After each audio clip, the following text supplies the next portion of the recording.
first time the Democrats actually fight back, Republicans are on the back foot. So Hasan Piker just called out the biggest shift in Democratic strategy we've seen in decades. Finally fighting fire with fire on redistricting. Republicans have gerrymandered for years, but when Democrats retaliate, suddenly it's a crisis. We're analyzing the hypocrisy, the math, and why this matters for American democracy. You see how quickly they change their language? I've been literally saying this non-stop. Democrats have been getting punched in the face non-stop for decades. The one time that they punch back, look, they start cry bullying. That's it. The double standard is staggering. Republicans gained 19 House seats through gerrymandering after 2010, with Texas leading the charge. They've redrawn maps in North Carolina, Ohio, Florida, but the moment Democrats use identical tactics, editorial boards cry foul. Classic authoritarian playbook. Rules for thee, not for me. Now, if you recall, Donald Trump, a while back, wanted to desperately create an opportunity for more Republican seats. He wanted to redistrict in the red state of Texas. And Democrats did the unthinkable. Trump's Texas redistricting demand was pure power politics. He wanted to flip competitive districts like TX07 and TX32 red. Democrats historically avoided aggressive gerrymandering, citing principle. That restraint cost them dozens of winnable seats, while Republicans carved up swing states with surgical precision. For the first time ever, when Donald Trump forced a redistricting to happen in Texas so he could secure a couple seats in the state of Texas, Democrats did the unthinkable and fought back and decided, oh, two can play that game. If you redistrict in the state of Texas and gerrymander and get a couple additional red seats, then we'll do the exact same thing in California. We'll do the exact same thing in Virginia, because here's the reality. This strategic shift was overdue. Red states like Texas maxed out their gerrymandering potential years ago. But blue states like California, New York, and Illinois, they'd been leaving seats on the table.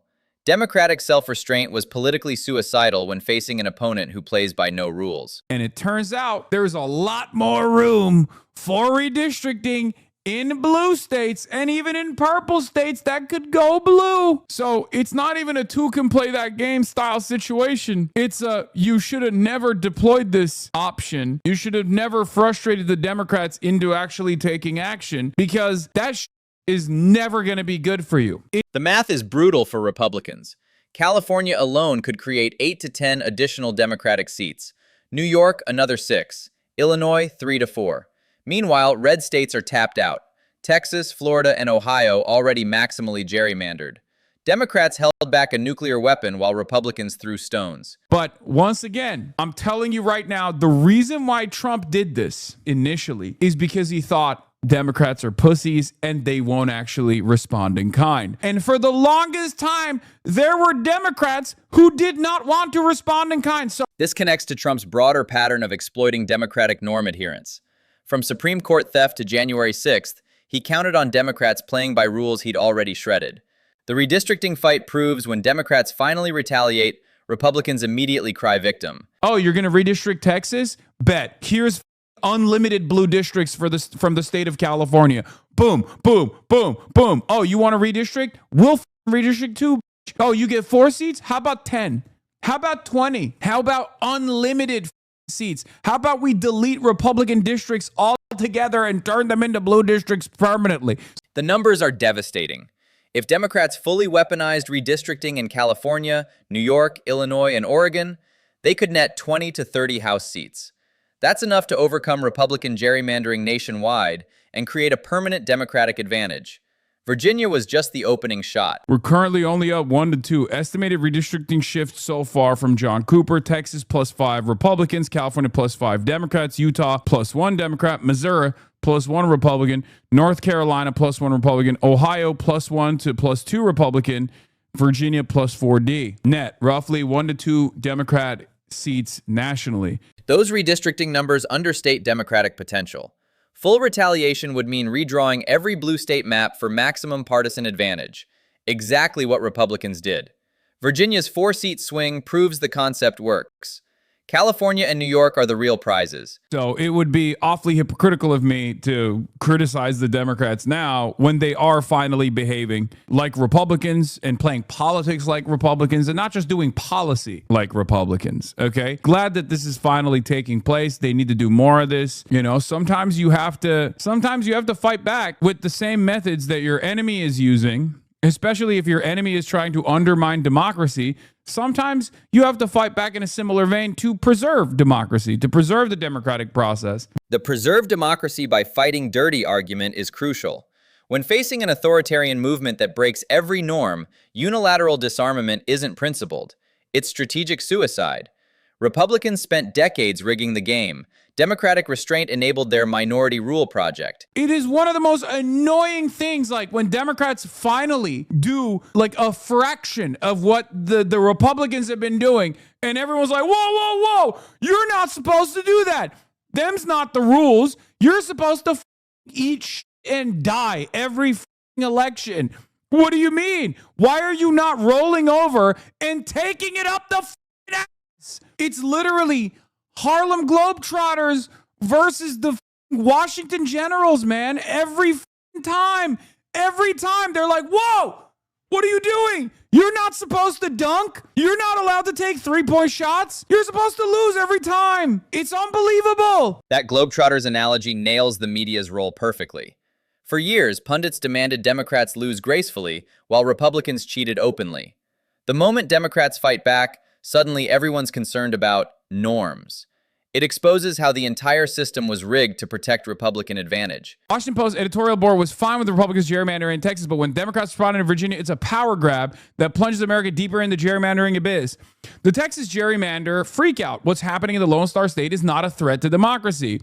Virginia plunges America deeper into gerrymandering abyss. It's unbelievable, dude. The Washington Post's blatant double standard here is journalistic malpractice. Texas gerrymandering was politics as usual, but Virginia is a threat to democracy?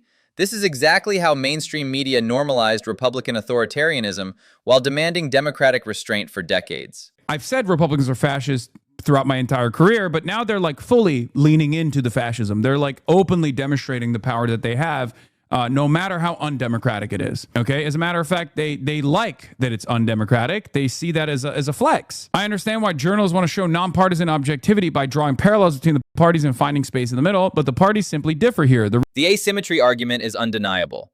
Republicans openly embrace minority rule through voter suppression, gerrymandering, and electoral college manipulation. Media, both sides' coverage, treats normal politics and fascist tactics as equivalent. That false equivalency enables authoritarian advance. I support gerrymandering when my side does it, and I oppose it when Democrats do it because Democrats are my enemy and I want them to lose everywhere. The Democratic Party masquerades as a legitimate political party while functioning as an illegitimate tool for foreigners, criminals, and their managerial handlers to sack and pillage this country at the expense of the American people. The appropriate number of Democratic seats at all levels of government is 0. The party itself should be banned, and at least half of its elected officials should be in prison. That eliminationist rhetoric isn't hyperbole. It's the Republican endgame. 0 Democratic seats, ban the party, imprison officials. This is why Democratic restraint was naive. You can't compromise with a movement that wants to eliminate you entirely. Donald Trump is the singular force here. He is the guy who started this process. There were even considerations on the Republican side that like this might backfire, right? If we go, if we go ban for ban, this might actually backfire. Those voices were quickly squashed, obviously, because the Republican Party is singularly focused on soothing the fascist interests of a demented madman, Donald Trump. Those internal Republican warnings proved prescient. Smart GOP strategists knew Democratic retaliation would be devastating. Blue states have way more redistricting potential, but Trump's cult control over the party silenced dissent. Now they're reaping what they sowed. A rigged election took place last night in the great Commonwealth of Virginia. All day long, Republicans were winning. The spirit was unbelievable until the very end when, of course, there was a massive mail-in ballot drop. Where have I heard that before? Classic Trump. Any loss is automatically fraud. This was a redistricting referendum, not even a real election, but he still claims rigging. His election denial has become reflexive. Every Democratic win is illegitimate in his warped worldview. Big win for the great state of Texas. Everything passed on our way to 5 more congressional seats and saving your rights, your freedoms, and your country itself. Texas never lets us down. Florida, Indiana, and others are looking to do the same thing. More seats equals less crime, a great economy, and a strong Second Amendment. The contrast is perfect. Republican gerrymandering brings happiness and peace, but Democratic retaliation is tyranny. This blatant hypocrisy justified everything Democrats just did. When your opponent admits they'll never play fair, why handicap yourself? They were ruthless. He said the Democratic Party were ruthless. I love hearing that. That is music to my motherfucking ears, dude. Oh, I love hearing Republicans say the Democrats are ruthless. More of this, please. Oh my God. More of this, please, dude. Oh, it's music to my ears. Republicans calling Democrats ruthless is the highest compliment possible. For decades, Democrats were seen as weak, ineffective pushovers. If your fascist opponents think you're finally fighting back effectively, you're doing something right. Ruthless beats spineless every time. Everyone immediately, when they turn on the back foot, Republicans, when they get on defense, immediately turn into liberals. What about the process? What about the system? What about the process? Referee, help me. The dead referee metaphor is perfect. Republicans spent years destroying democratic institutions, courts, elections, basic norms. Now they want those same institutions to protect them from consequences. You can't murder the umpire, then demand favorable calls. Because at the end of the day, aside from being a socialist, I am also an anti-fascist. And the Republican Party is a fascist party. So if the Democrats, as liberal as they are unironically fighting back against the fascist Republican Party for once, yeah, I'm going to celebrate it. That's it. Because this is a multifaceted, multi-pronged approach. Every bit helps. Anything that claws back power from the hands of these corrupt, tyrannical fascists in this goddamn country is good. Okay? The anti-fascist framework explains everything. When facing an authoritarian movement, normal political restraint becomes collaboration. Democrats fighting back through redistricting isn't dirty politics, it's democratic self-defense against minority rule. Every clawed back seat matters.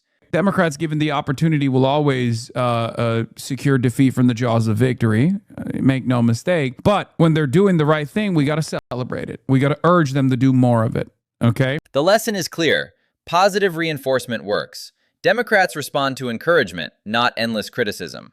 When they finally fight back against Republican authoritarianism, celebrate it loudly. That's how you build the fighting spirit needed to save democracy.